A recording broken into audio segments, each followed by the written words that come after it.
आज के समय में अमीर बनना कौन नहीं चाहता।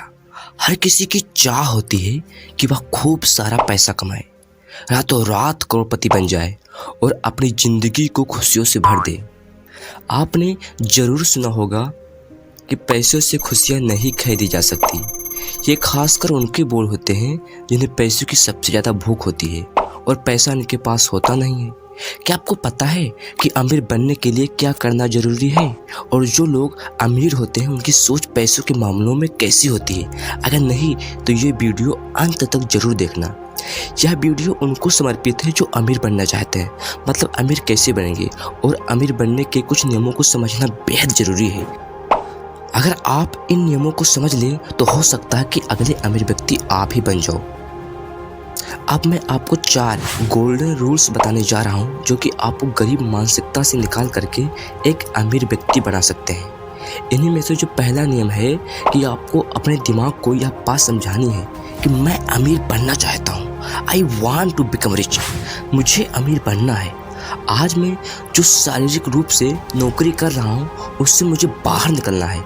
आज मैं जिस मकड़ी की जाल में फंसा हुआ हूँ उससे मुझे बाहर निकलना है।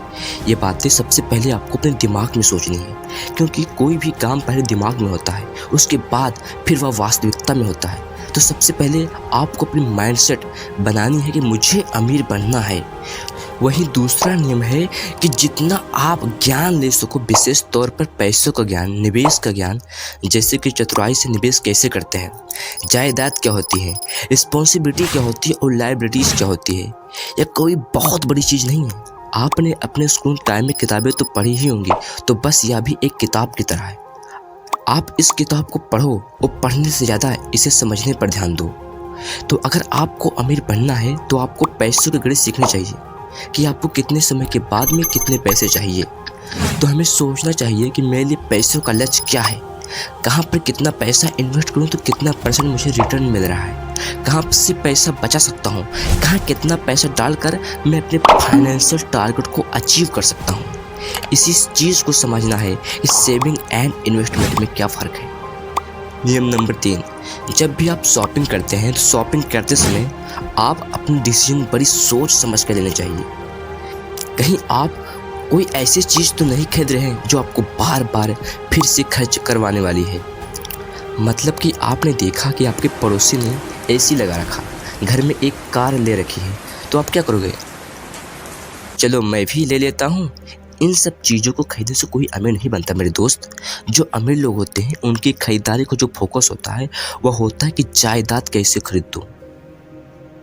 तो अमीर लोग क्या करते हैं, कहीं पर ज़मीन ले लेंगे, कहीं पर रेंटल प्रॉपर्टी ले लेंगे, बिजनेस पार्टनर बन जाएंगे, कुछ मशीनरी को खरीद लेंगे, उसको किराए पर दे देंगे। तो यहीं से वो अपने रेवेन्यू पैदा करते हैं और उसी पैसों को आगे भी निवेश कर देते हैं। तो आप भी शॉपिंग करते समय अपने डिसीजन ऐसे ले जिनमें लायबिलिटीज़ कम और जायदाद का निर्णय ज़्यादा हो।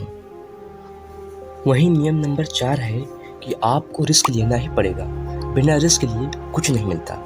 एक सक्सेसफुल इन्वेस्टर ने कहा है कि आप रिस्क को खत्म नहीं कर सकते, आप सिर्फ उनको मैनेज कर सकते हो। सफल बनने के लिए या अमीर बनने के लिए आप जहां पर अपना पैसा लगा या इन्वेस्ट कर रहे हैं वहां पर आपको रिस्क लेना ही पड़ेगा, लेकिन आपको उस जोखिम का मैनेजमेंट करना आना चाहिए। उदाहरण के तौर पर मान लीजिए कि आपने कहीं पर पैसा लगा दिया, मतलब पैसों का निवेश कर दिया, लेकिन आपका कारोबार या काम जो है घाटे में जा रहा है, तो आपको अपने कारोबार या काम को बढ़ाने के लिए अपने पास बैक हैंड में एक इमरजेंसी फंड रखना ज़रूरी है, क्योंकि इस समय आपका निवेश जोखिम पर है।